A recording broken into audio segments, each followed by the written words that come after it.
HS exam बिनि फिथाइखौ दिनैहाय फोसावनाय जाबाय। चिरां जिल्ला दुलाराय बर' फरायसा आफादनि जानानै मा बुंनो सानो? दिनै आसाम गभर्नमेन्ट जे एडुकेशन डिपार्टमेन्टनि जे एसेबजों खुंफुंजानाय हायार सेकेन्डारिनि जे एग्जाम, बे एग्जामनि फिथाइखौ दिनैहाय गभर्नमेन्टआ फोसावबाय आरो बेवहाय जोङो चिरां जिल्ला हिसाबै आसाम गभर्नमेन्टखौ दिनै बे मोजां मोनसे थासारियाव आरो सानाव रिजाल्टखौ फोसावनो थाखाय जों गिबियावनो बिथांमोननिसिम साबायखर बावदों। आरो दिनै रिजाल्टखौ जोङो दासिमबो मोजाङै बिथं भाबै जों नुजोबाखै।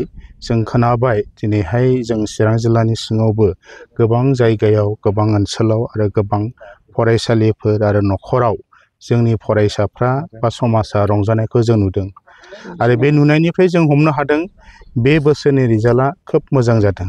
जों गोबां मोजां माने पार्सेन्ट लानानै साफा सानैनि जि रिजाल्ट बेखौ खौरांखौ जों मोनबाय। दा बेनिखायनो दिनैनि बे मोजां दिनाव जायफोर फरायसाफ्रा ओइचएस आनजाद होनानै मोजां मोनसे रिजाल्ट लानो हाबाय बा साक्सेस खालामबाय रिजाल्टखौ, बेनि थाखाय खस्थ' खालामनानै बिथांमोननि जि हार्ड वार्क आरो डेडिकेसन बेनि गेजेरजों फिथाइ मोननो हानायनि थाखाय बिथांमोननिसिम दुलाराय बर' फरायसा आफादनिफ्राय रोजा रोजा जोङो साबायखर बावनायजों लोगोसे कंग्रेसुलेसन जों हरबाय।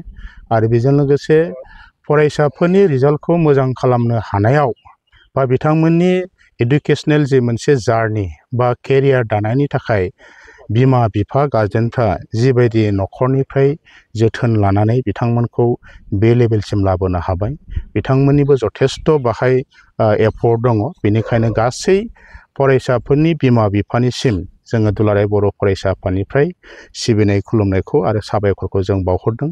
बेजों लोगोसे बिथांमोननि जि मोनसे मोजां रिजाल्ट खालामनो हानाय, साक्सेस खालामनो हानायनि आन्दोआव जोङो फोरोंगुरु बिथांमोनखौ बावनानै थाबा जानाय नङा। बेनिखायनो जायफोर फोरोंगुरु बिथांमोना गोसो गोथारै गावनि जि फोरोंगिरि सार्भिसनि गेजेरजों जोंनि इयुन जोलै हान्जा, जोंनि फिउचार जेनेरेसन बा जोंनि गथ'फोरनि जि मोनसे भबिसतखौ बिथांमोना गावसिनि नाजानाय, गावसिनि गियान, गावसिनि फोरोंनायजों दि जोङो जौगाहोनो हायो, जों बेखौ बयबो मिथिगौ।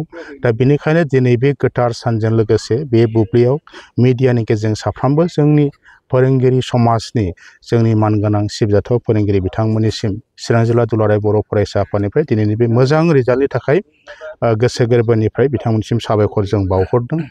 आरो बेजों लोगोसे जोङो बेखौनो आसा खालामदों, रिजाल्ट हिसाबै बेवहाय साफा सानै गथ'फ्रा हयथ' फेल जानो हागौ, बे स्वाभाबिकखा।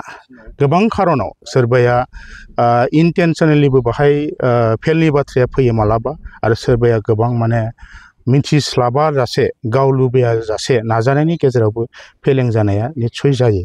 दा बेहाय फेल जानायखौ लानानै बा फेलें जानायखौ लानानै जोंनि फरायसाफ्रा जाहाथे गोसोआव खुनु नार्भास, दुरबल जाया बा फ्रास्ट्रेसन जाया, गुबुन मोनसे बेबायदि डिस्ट्राक्टिभ लाइननि बा नेगेटिभ लाइननि खुनु गोसोआव सिन्ताधारा बा डिसिसन लायालासिनो पजिटिभ मोनसे मेन्टेलिटिजों फैबाय थानाय समाव आरोबाव मोजाङैनो नाजाफिननो थाखाय बिथांमोना सेस्था खालामगोन, आं बेखौ आसा खालामबाय।